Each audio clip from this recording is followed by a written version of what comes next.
gentlemen, let's get ready to rumble!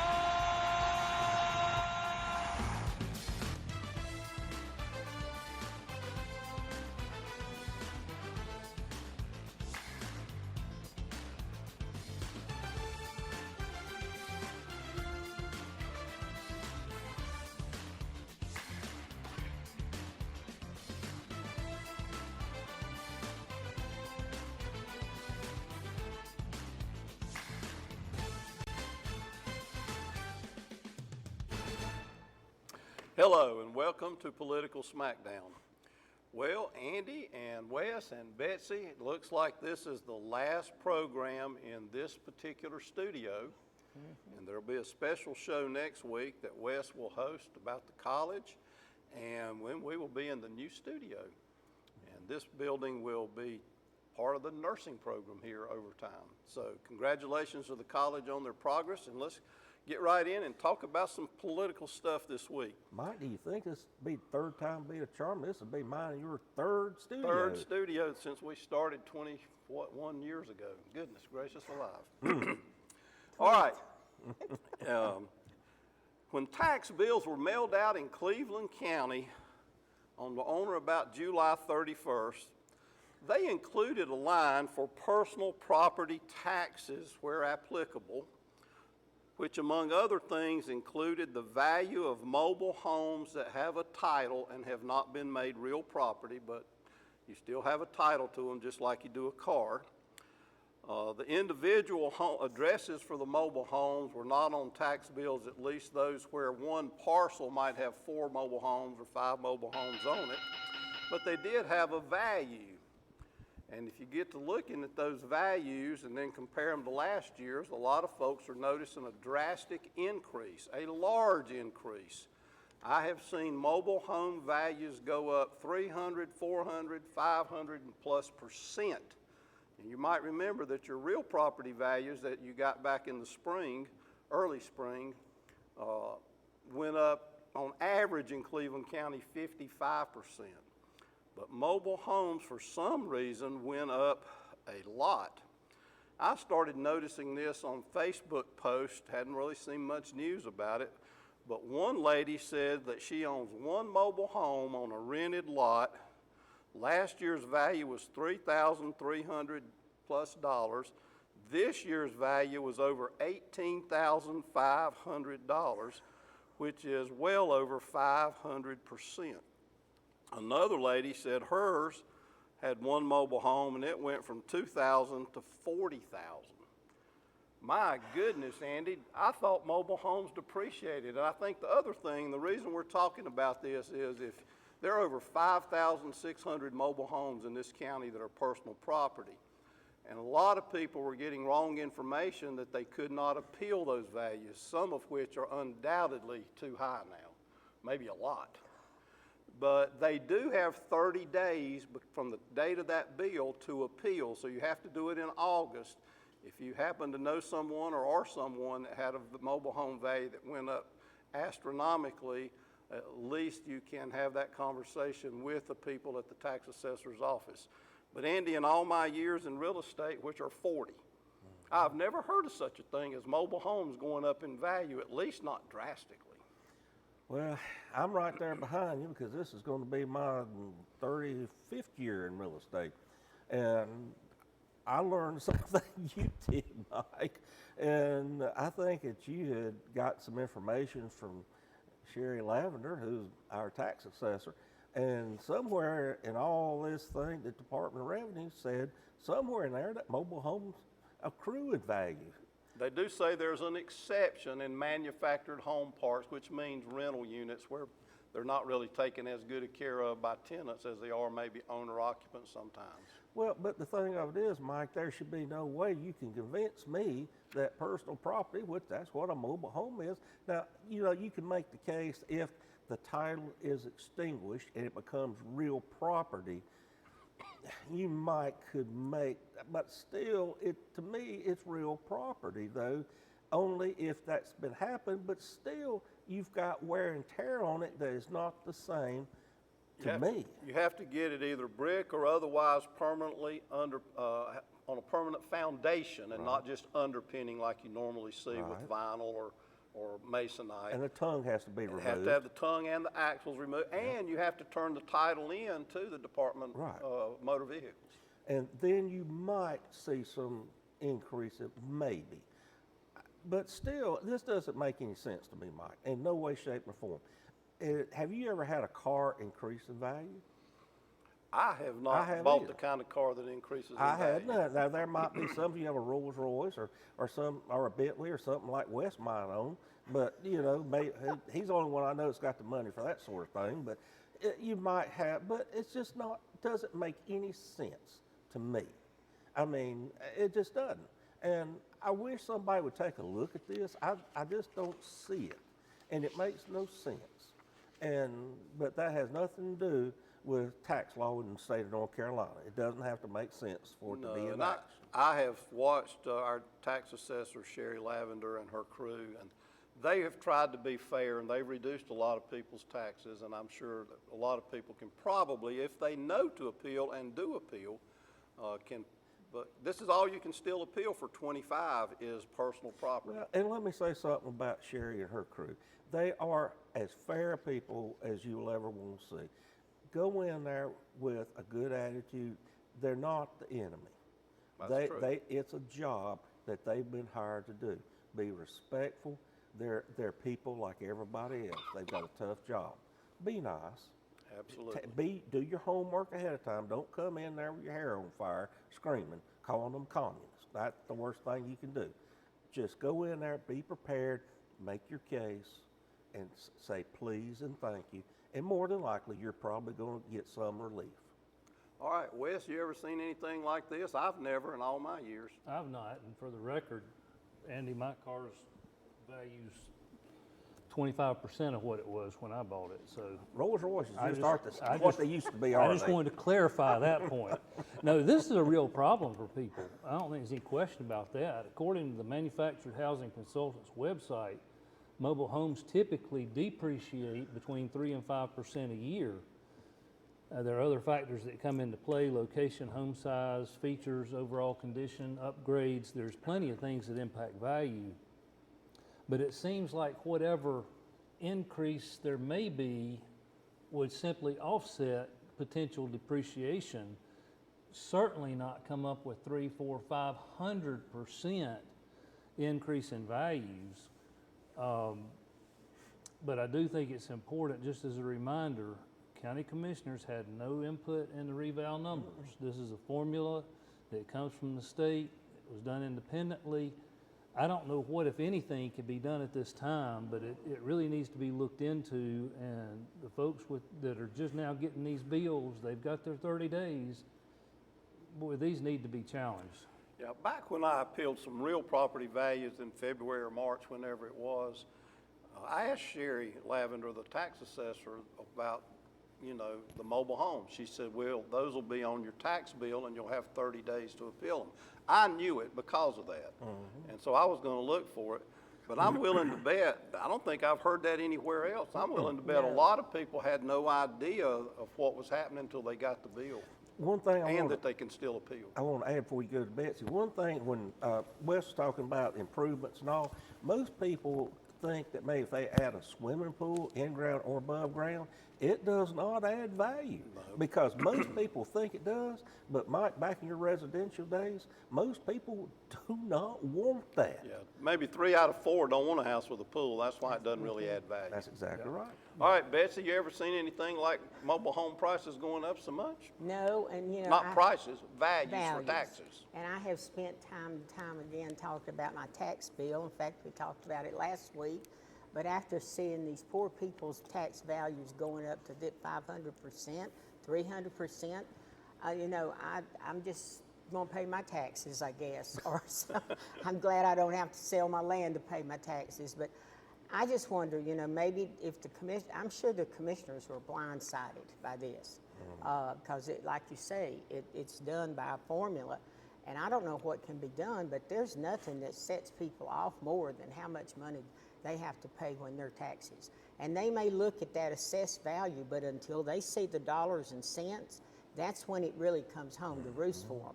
And so I really hope that Ms. Lavender and her staff and the county commissioners and the county manager will try their best to help these people that are having these astronomical bills now. And when I was first married, Steve and I lived in a mobile home. I mean, it's a great way to start, and yet to think that it does not decrease in value, no. I just hope that something can be done for them. Patty and I lived in a 12 by 65 foot, I called it glorified hallway on wheels for 4 years when we got married. Well, folks, the main reason to bring this up is because we think that it is going to be important to a number of people with over 5,000 mobile home units in this county, and a lot of people don't know they do have the right to appeal if they can show why they think it is worth less than the new tax value, which may have gone up not just 40 or 50%, but several 100% in some cases. So if that affects you or someone, have them to call the Cleveland County Tax Assessor's Office and get a form and see what you can do to be successful. All right, we're going to move on to another subject. There's going to be a new sales tax on the ballot in Mecklenburg County. Randy, as you learned when you were in the legislature, the great state of Mecklenburg. And they had gotten the Republican General Assembly to give them a local bill that if the voters approve it in Mecklenburg County, they will have a new 1 cent sales tax on everything that's subject to sales tax. They are currently at 7 1/4 in Mecklenburg County for the general sales tax to everybody in Mecklenburg County. That's the 6 3/4 that everyone in the state has, and that's what Cleveland County's rate is. They have a 1/2 cent transit tax already that was approved by the voters or by the General Assembly, I forget which. This would give them another penny. It would be 40% for roads, 40% for rail improvements, and 20% for transit or bus improvements. But it's already creating a little stir in Mecklenburg County. Former Mayor Jennifer Roberts is opposing it, saying that it's regressive and it will impact the poor at 8.25 cents. And Braxton Winston, who's a former city council member, has opposed it. Vi Lyles is for it, the current mayor. 8 of the 9 county commissioners in Mecklenburg County voted to put it on the ballot. It's been sort of bipartisan in the General Assembly because Mecklenburg County requested it and they gave it to them in a bipartisan manner, but it has to be passed by the people. Well, Betsy, this ought to be right up your alley. Do you think it'll pass? Do you think this is the right way to increase the sales tax? And I think I have a larger philosophical question. How much sales tax is too much sales tax? Good question. Sounds like income tax, doesn't it? Well, Charlotte is growing, and it's got to maintain its roads. It needs upgraded transportation, and yet that's how they do it. They put it on the ballot for the voters, and I don't know, since they did have the recent property increases, if this was the best time to do it. And also included in that 20% for transit is something called micro transit, which they would be using like Lyft and Uber drivers, but they would be paid like what they would be paid the bus rate. Just trying to help people get around in Charlotte. I don't know if it will pass. Reverend William Barber came and spoke against it because it does add a burden to the poor.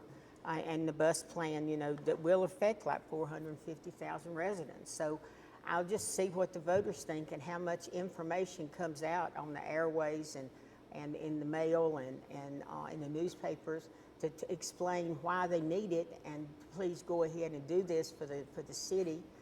It's like building a new courthouse that will be used in the next 50 years, and I don't know if it will pass or not, y'all.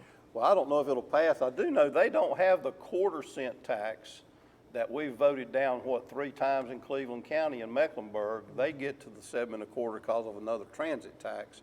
So they don't have that 1/4. I don't know if it's voted down in Mecklenburg or not, Wes, but at any rate, Guilford County voted it down more times than one, and that's a big county. So sales tax, I know you like consumption taxes generally. Well, that's where I was going to start. I do support a consumption tax, which is what this is, but I don't support additional tax, rather a replacement tax. In other words, a consumption tax that I would support would replace all other taxes. This does not, and it creates a disincentive for consumers to spend their dollars in Charlotte. Gastonia, Rock Hill, plenty of places that are very convenient. As you mentioned, the breakdown, 60% of the income from this new tax will be for public transportation, which has had its share of problems even after the pandemic. So I'm glad the people of Mecklenburg at least have the opportunity to vote. I hope they're not fooled by the empty promises of the government that is sure to come over the next few months. Well, we've slipped up to our break time, and Andy will weigh in on the sales tax in Mecklenburg County and maybe implications for future counties if it passes. We'll be back in just a bit.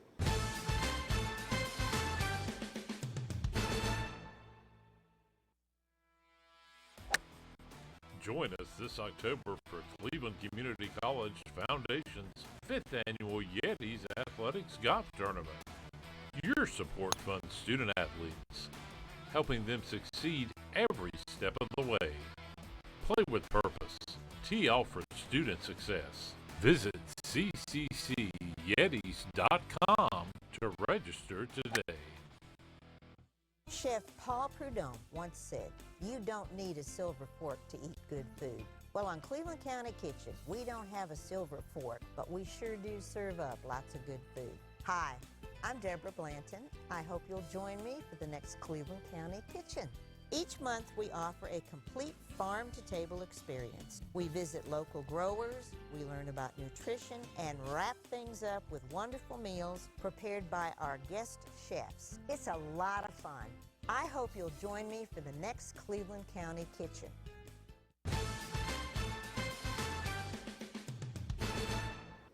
Welcome back to the second half of Political Smackdown. So we're talking about, Andy, the fact that in Mecklenburg County in November, the voters are going to vote on whether or not to add a full penny to the sales tax, bringing Mecklenburg to 8 1/4. And one of the things you may want to touch on, if you'd like to, is if it passes, will we see this in the other larger counties? And are we going to see bracket creep, so to speak, in sales tax? Mike, Mecklenburg has more various taxes than any other county I know of. Yeah, I hadn't mentioned they have a 1/2 cent prepared food tax if you eat in a restaurant. They've got that. I mean, when I served on House Finance, so I saw all these taxes floating through. I mean, they've got them on rental cars, they've got it on prepared meals. I mean, Wes, they had it on everything except consumption tax and strip joints. I mean, and they probably, if I'd stayed there long enough, I don't know how they would have taxed You that. might have proposed that. We knew he was going to work this in some way, didn't we? I just didn't know it was going to be on taxes. Well, somehow they probably would have done something with that. But I mean, in all seriousness, I mean, a huge county like Mecklenburg has so much overhead just because of the sheer size of it. And I don't know what the best way is to fund it completely. You can't do it on the backs of the property owners. It's just no way you can do all that. And you can't do it, I mean, just how do you do it? So you've got to have a variety of ways to where you just don't kill one particular group. And let's face it, when you got something like Mecklenburg County, they do tend to attract a lot of people that come there. They come there to eat. They come there for football, basketball, and all that sort of thing, plays, concerts. They come for soccer, all that. They come for all of that because they are the center for all that. So they have to figure out a way that they can tap into that to where it's folks coming from outside that's coming in, to where they can figure out a way to tap some of that. Or quit publicly financing soccer stadiums and football stadiums and that's an all argument. these services and the public transportation that doesn't work anywhere. That's one way to do it. Well, that's an argument for another day on that. But there again, but they've got to figure that out because that's what the citizens of Mecklenburg are going to have to do. And they won't, at one time, and I know it's been tossed around several times, is there some way they can tax people that come into Mecklenburg and into Charlotte to work that leave and go home? But I don't know how they would do that. I don't know. Well, I'll say this. Oftentimes, if there is organized, well-funded opposition to this type of referendum, they fail. If there is not, oftentimes they pass. Yep.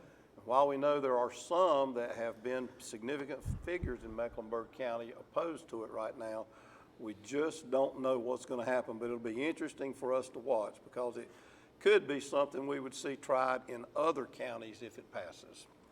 All right, let's move. Mecklenburg's a long way from the MACDAC, Declaration of Independence, from big government, I'll tell you that. Yep, it is. All right, moving to a big national issue that has come this week. President Trump has exercised the right of the president, if he determines there is an emergency, to take over the police department in District of Columbia or Washington, D.C. And President Trump has 30 days without congressional approval. Under some cases, maybe longer, but generally speaking, after 30 days, if it's not better, he needs congressional approval. You're hearing all kinds of wailing and gnashing of teeth by some, not really from the citizens. The police union is for it up there. They claim that while you see a lot of news reporters, especially the MSM, the mainstream media, saying crime is down in Washington. They already had over 100 murders this year in the district in, 7 months? And to say they're going out for things that are felonies and being told, there's been people that have been relieved of their duties for exposing, and the police unions now join them saying that they have been cooking the books, so to speak, and that there's more bad crime than they're reporting, that they're downgrading it when they report it to make it look like less crime. Can you imagine such a thing, Wes? So what do you think about this federal takeover of the police department in Washington, D.C.? Is it a good thing, bad thing, indifferent? Well, a little bit of all of it, but like everything Trump touches, it's a political lightning rod. So if you support Trump, you generally like this. If you're against Trump, you're likely against it. But even the left recognizes that Trump does have the authority for this 30-day period, and then congressional approval would be required after that. I personally think the Home Rule Act should be reconsidered in light of the mess that it's created that's helped put us in this position. Today, the district has the 5th highest homicide rate of all U.S. cities, and if the district were a state, it would rank the highest among all states in homicides. I think the action is justified and needed. It's already made a notable improvement, but Mike, I do have the slippery slope concerns. This can easily be overdone. I don't think it should be done in sovereign states, as Trump is floating this idea now, but we can't forget this is a direct result of the policies of previous administrations. You notice I said administrations plural, Betsy. Does that include the Republican ones? The previous I'll let you administrations? speak to that, but that's not when we've had Yes. this high immigration. Oh, Wes. So Andy, the District of Columbia is a unique political entity in the United States. And it is spelled out in the Constitution as such. It's a weird thing. I mean, let's face it, the National Guard units are not armed. They do not have any power of arrest or anything like that. This is a lot of show. Is there problems within the district? Yes, there are. This is not the way. This is a lot of show, a lot of theater, but I'll share with Wes my fear this is going to be done other places that are sovereign that he has no control over. And we saw what happened in Los Angeles. I don't want to see this kind of thing go on anywhere else. It needs to stop. It needs to stop now.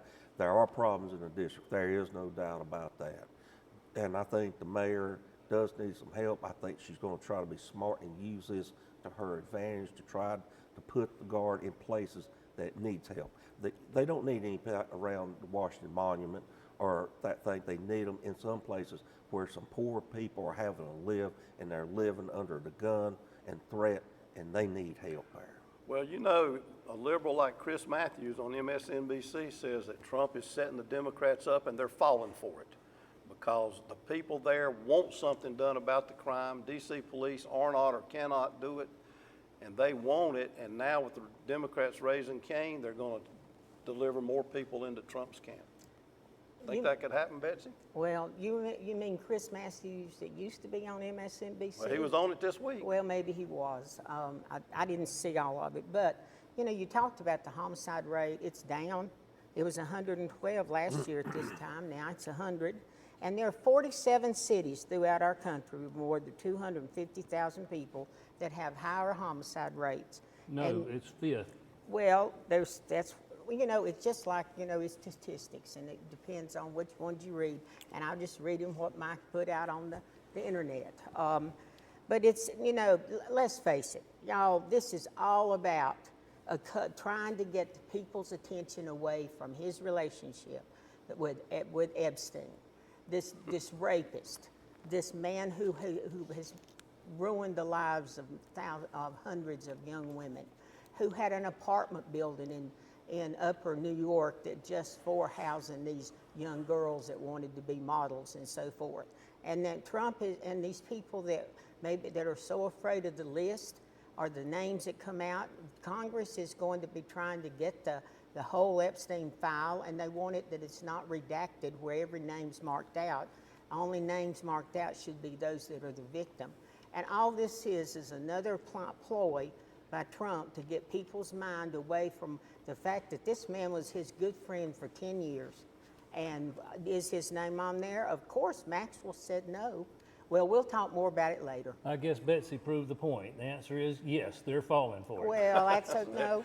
They are, and Trump is going to be more popular among the people who are the victims of crime if they're not really careful. All right, let's go to the lightning round while we got time for everybody maybe. Andy, get us started. The end times are close, Mike. This past week, Danny Blanton got a attaboy and a pat on the back from Joel Shores. He actually chaired a committee this week, and the chairman told him in public during the meeting what a fine job he did. And and it's a good thing. And when somebody does something good, they need to be congratulated. And I appreciate the chairman doing that for Danny. Of the last three chairmen, you think that's the first one that's give Danny a public compliment? Well, I don't know, but I know that was what I saw. That's one of the few, you know that, and he needed to be a pat on the back, and I appreciate Danny doing that. Betsy? All right, mine comes this week from my friend David Cosby. When a clown moves into a palace, it doesn't make him a king, it makes the palace become a circus. And that's what we have under Trump. Wes? Well, the Department of Energy released a new scientific analysis on Tuesday, finding that climate change is not humanity's most existential threat, and that emissions will not devastate the economy as corporate media and elected Democrats have claimed for years.